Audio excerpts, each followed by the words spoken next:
Ku Lwokutaano lwa Ssabbiiti ewedde, abagoba ba bodaboda ku siteegi ya Kaddu Ekigogwa bava mu mbeera ne balumba eddwaliro lya Wanda Health Center Matugga nga baliranga okulemera omuntu waabwe eyali atwaliddwawo oluvannyuma lw'okwokebwa omuliro ogwava ku mmotoka y'amafuta eyagwa mu kitundu ekyo.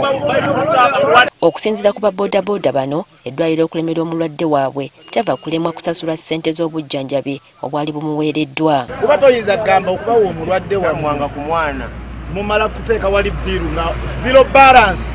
Guno si gwe mulundi ogusoose nga amalwaliro ag'enjawulo naddala ag'obwannannyini gakwatira abalwadde mu malwaliro gaabwe nti ne weetwogerera ssaawa eno wandibawa abalwadde abakyasibiddwa mu malwaliro olw'okulemwa okusasula ssente z'obujjanjabi.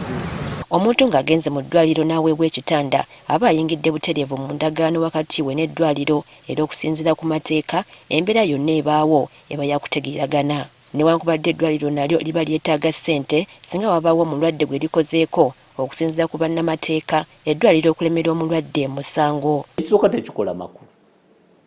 Muyinza okuba nga muntu ono gwe mudetainize ate yalina okufuluma agenda akole ki?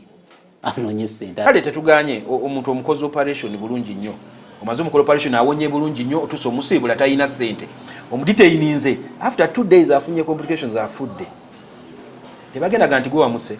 Okusinziira ku ssemateeka w'eggwanga akawaayiro akabiri mu omwenda ennyingo ey'okuna, buli muntu yenna alina eddembe okwetaaya kiyite freedom of movement era bonna baggyibwako eddembe lino balina kukuumibwa mu bifo byokka ebikkirizibwa. Kino kitegeeza nti eddwaliro okulemera omuntu libanga erimutadde mu kkomera ekitakkirizibwa. Twebaza amalwaliro okujjanjaba abantu baffe naddala ba accident bakujjanjaba nga tebakumanyi. Naye olusente ne ziba nnyingi ne zikulemerera.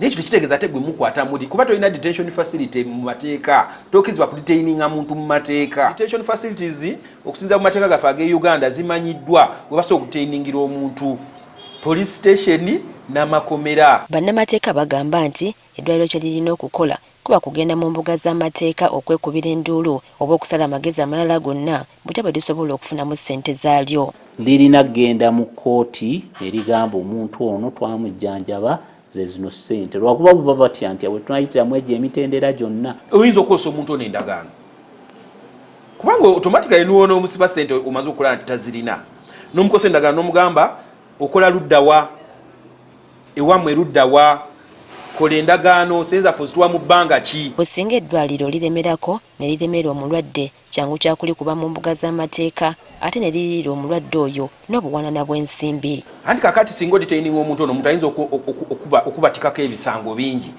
Omudetaininze obadde omulabirira ekisooka obadde omuwa emmere obadde omuwa caayi w'omudetaininze waliyo ebifo by'okweyamba kati ayinza okuggulako omusango gwa violation of rights naga watyobodde eddembe lye ery'obwebange ekyo kisookera ddala watyobodde eddembe lye ery'okulya kyayagala watyobodde eddembe naddala ng'omukyala ery'okunywa ebyenda. Okutyowoola eddembe ly'omuntu kyanjawulo ku nkaayana mu kusasulwa. Kibanga okugamba nti olw'okubanga ono akukosezza bw'oti naawe okumwesasuza olina mukosa bw'oti. Muyite mu mateeka. Ng'oggyeko abalwadde abaddusibwa mu ddwaliro nga bali mu mbeera mbi, gamba ng'abagudde kabenje, waliwo Bannayuganda abeekaniikirira ne bagenda mu ddwaliro nga bakimanyi bulungi nti lya bbeeyi nnyo okusinziira ku nfuna yaabwe. Kino kitegeeza nti nga tonnasalawo ddwaliro ki gy'ogenda weetegereza ebifa mu nsawo yo okwewala okutaataganya eddwaliro naye wennyini okwemalako emirembe. Priska Namulema agafeeyo ku Spark TV.